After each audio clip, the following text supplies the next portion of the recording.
Hello, my friend. Darrell. Nice to meet you, Darrell and David. I think Jeff's down there pooping. So I put him right behind his boat. It's kind of the flattest area, but with your setup, you might be able to put in anywhere. Yeah.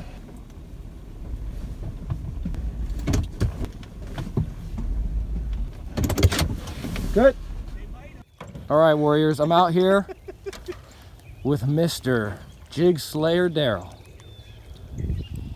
and Big Fish Jeff Davis. That's right. And before I can even do an intro on the video, this guy's already kicking our ass. I man just won bragging rights. Look at that. Look at that piggy. That is a fatty. Yeah, that is a beautiful fish, man. Where's your scale? I'll get the scale. You come on out, I'll get the scale. Alrighty. All right, ready for a picture? All right, I figure I'll do the intro now. This is a perfect time when we actually have a fish on. So as I said, I'm with a new friend, Darrell, who I know now through Jeff Davis. And thank you to these two gentlemen for having me out here today. We're on some private land, so I'm very lucky to be here. I've got the kayak all set up. This is my first or second trip this year with the kayak, so this is the place to be. I'm very excited. As you can see, that's why. Okay, that's what we live for. Now I'd like to be up next. We're gonna do a little tournament. So I've got a few things going on that I'm gonna throw today, but of course, you know my strength, the crankbait. We got a spinner bait. We just have it all tied up. I've got a full setup there, 6 rods, and I'm sure we'll throw them all and see what works the best. See the release? Yeah, absolutely. Let's look at that thing. It was 685. 685 to start the day. Yeah. Black and blue pig and jig. That's my girl. That's my girl. And she's got a little, well, she's swallowing it more. There was a tail sticking out of her. Never man. Come on, girl. Yep, there she is. Just like that. There she is. See you next time. Oh my God. Go ahead, Darrell. He's well on the way to kicking both of our asses. So let's both get out there. Me and Jeff, we've been just talking, catching up. Haven't seen him in a while. Great to catch up with you, Jeff. And let's get out there and smash some fish. We've got a long day ahead. Oh, and today is St. Patty's Day. Yes. This lucky guy wearing the Irish. I do have Irish in me. Wearing the green coat, of course. In style, baby. Let's go. I'm colorblind. It is green, though, my man. It is green. I assure you. All right. All right, guys. We're gonna get out there now. Let's fish it up. We're your gang. Let's go.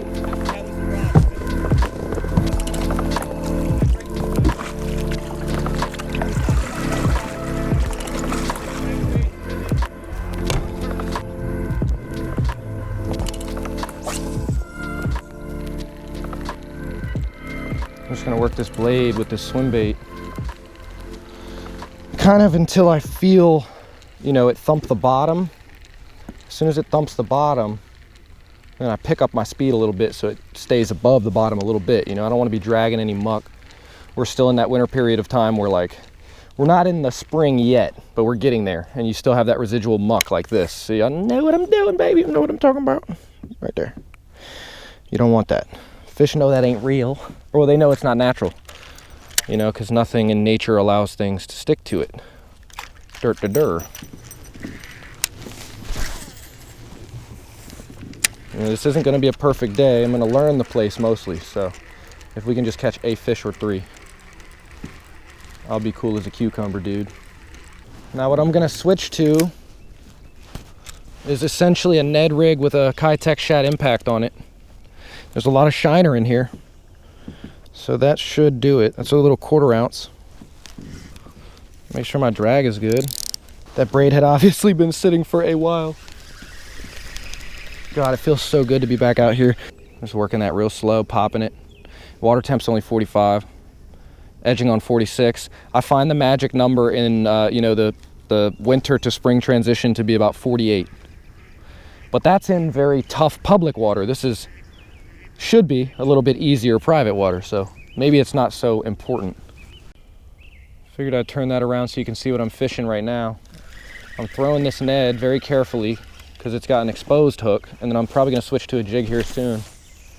But I'm throwing it just on the outskirts of these limbs.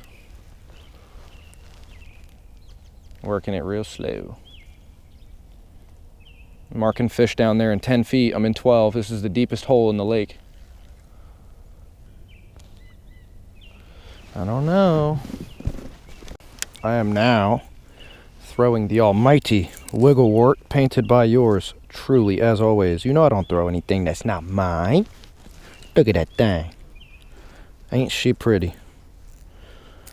Whew. Sometimes I impress myself. Now, if it would catch fish, that would be nice. You're very nice. Very nice. Come on. Come on. Right by the stick. Right where you're supposed to be. And you're not there. Of course. That's bass fishing. Let's not give up now. We have only just begun. Now, the interesting thing about this wart is that it has a hunting action, so it does not run straight. Kind of dodges, which I find to be more natural, you know? What fish that runs from another fish just goes straight? You know, think about this, okay? Let's have a little 2 minute or 2 second, because I don't want to go too long. I want to fish. Tutorial, right? So look, what in nature runs from another animal in a straight line? You know, most animals are going to run from their predator like very erratically to kind of dodge them, you know? It gives them a higher chance of surviving. So that's what bait fish do. Why do all crankbaits run straight? You know, that's just their designs mostly, right? But that's why they want you to deflect to get a higher chance of getting bit, because when you deflect, it makes the track of that bait go off track, essentially. So when you have a bait that runs off track naturally, it's very different from the common crankbait, which is the main reason I love this bait. And I've had a lot of people who've bought these baits catch big fish on them, and I don't throw them enough myself, so we'll do that today. All right, I need to be deflecting. Even if this thing does run erratically, it's always best to get some deflection going on if you can. You know, everybody out here has their own style, which I find beautiful. Then you have 3 people doing different things. Oh, I caught a leaf. But yeah, 3 people fishing different styles. You figure out pretty well what's going on. Now, Mr. Darrell has not caught another fish yet, so don't tell him, but it makes me feel good about myself. There he is. What's the water temperature? 45. Here, show him one time before this thing dies. Look at that. Jesus. 687. I go what? I got 685, 687, and 626. Good Lord. And I missed a dink. Badass right there, badass. In Jeff's words, prolific. All right, this bad boy's gonna die, so I'm gonna turn it off, get on the phone real quick. All right, so right now, Like that? my man Jeff is gonna tag this bad boy. That's it? He's got a tag in him? There's his tag. Just like that. Good gosh. Here, hold him up. There you go, Darrell. This is really good footage and photos, man. It's beautiful. You know, with the light, when it's real overcast, it just turns out so beautiful. Yeah, you're good. I've got all that on cam. Look at the belly on that. I got the Look at the on camera belly myself. on that thing. Yeah, he's- Good God. all right, first tag fished ever. That's awesome, Darrell. Congrats, man. He's beauty. gone. Felt that hit. Funk. Yep. Hey, go ahead, Darrell. He's got what, 18 pounds? Yeah, 3 fish. 3 fish, 18? In Maryland, my friends. Sheesh. Or Florida. We in Florida? I've got one dinker on the Dark Sleeper KO chatter mix, and messing around with this rod tip too much. Now it's time to fish. Let's go get them. All right, guys, I haven't said too much about today because it hasn't been that eventful besides Mr. Darrell's almost 20 pounds in 3 fish to start the day. That was crazy. Since then, we've had a pretty tough day, all 3 of us, I'd say. You know, everybody's throwing something different. We have all got a different style, that's for sure. What I decided to do is come back here with the finesse swim bait, the Kitech on a 1/4 ounce ball head jig, and I ran it through this wood here, and I got a little dinker 5 ouncer, you know, so that's number 2. Both of which are not keepers, so I don't even have a keeper yet. That's all good. Still having fun here. It's been a pleasure. Hopefully we come up on something nice before we get out of here. And I'm just gonna stick to this deep pocket for a little bit and see if I can pull anything out, and maybe move over to the shallow end before I head out. But this is the only spot I've marked a lot of fish in, a lot of bait as well.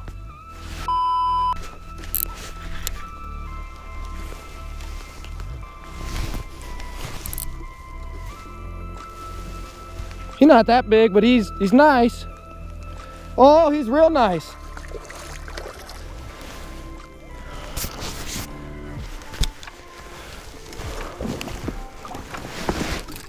Oh, ha, ha, there we go. There we go. That's what I'm talking about. On the custom, guys. That's what happens when you stay down. I had a feeling, man.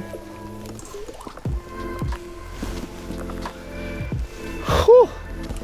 I thumped it one time and he was like, all right, just like that, he's going.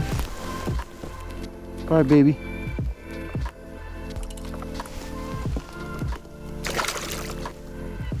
Woo-hoo.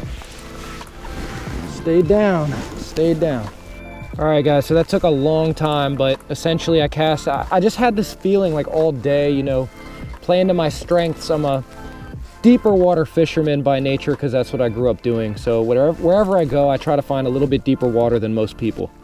I don't know what most people do. I just feel like I tend to find deeper water. That's what I did. It worked out. You know, a rare occasion out here bass fishing. It worked out. It isn't a 6-pounder, but it was probably a 3.5. I thought it was 4, but it ain't. It was like 3.5. But the most important part is that it came on my lure, my custom.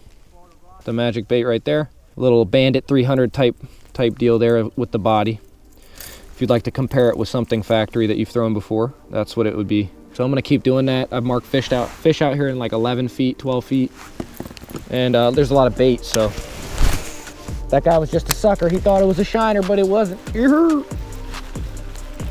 bait's like literally popping out of the water now. And the temperature's coming up quite a bit. And those are all good things. So the bite should turn on here. The more you cast, the more chance you have of hooking a bass. So I'm just gonna keep casting over and over until we leave. Deflect, deflect, deflect is the key, right? So I'm trying to, there's one. There's another.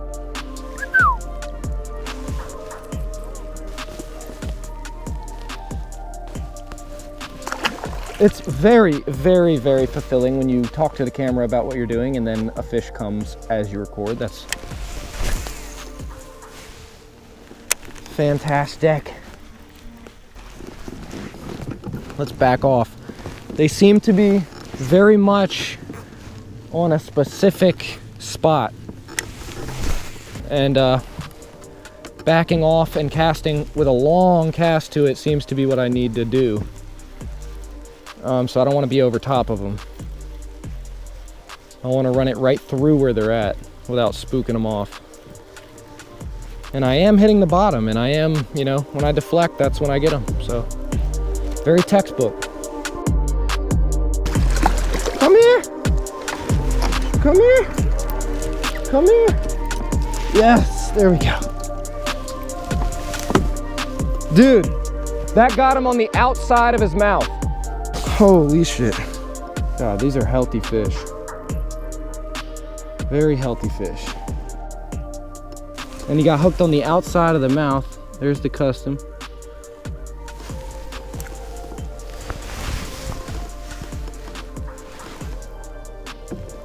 On the outside of the mouth. So he must have swiped at it and I just got lucky. All right. That's what we came for. Look at the chompers in there. He's been eating some craws. And he's all red around his mouth. He's been chomping craws. Just like that. That's 5. That's 5 fish, yes. It's a very specific pattern going on with that. I've got to be in 10 feet of water. The deepest the lake gets is 12, so I'm pretty much at the maximum depth of the place. And I'm just running it through the hardest bottom I can find. If I find muck, they're not coming in. You find a little bit harder area, boom. So pay attention. Pay attention. Yeah, that's the biggest one I've had. Holy shit. Oh my God, oh my God, oh my, yes! Oh, thank you, God. Look at that. Oh shit. Dude, custom, baby. With the custom.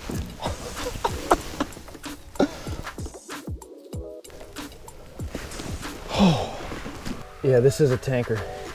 This is a tanker. That's a tanker, boys. That's a tanker.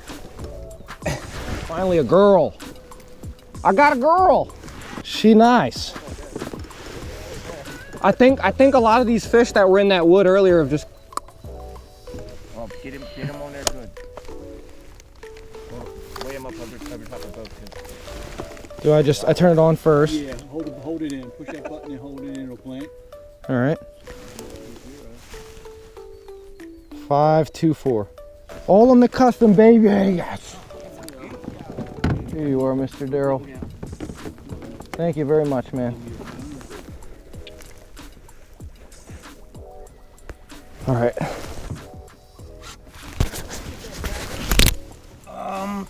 One line. All right, I'm gonna give her to you, okay? Okay. Or I'm gonna plop her right here. We can leave it right there. Yep. All right. First fish tagged I've ever seen. She's in there, so then we know. Yeah, they're crawling it out. Bye-bye. They are so healthy. Is how do you what makes you say they're eating the crawls? I mean, is it They're red? you know, yeah, really red. Okay. Like super red around the mouth. I saw that. And then underneath in this area where they chomp the claw, where they like crush the crawl once they swallow it. Like before it goes in, they'll like use that clavicle here and they crush them. Okay. And like from what I've heard from all the shows and shit I watched as a kid, like the more red that is and the more inflamed, the more they've been using it to crunch the crawls up.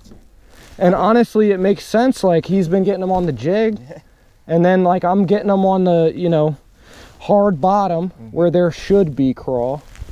That area, like This whole thing, like literally right where we're at. It's like the fish he's catching up in the wood here. Some of them have moved out to this little, I don't know, man. It seems to be somewhat of a pattern-ish. Well, it's the least I can do is tell y'all what the hell's going on it. Certainly didn't help me until, you know, the last 30 minutes.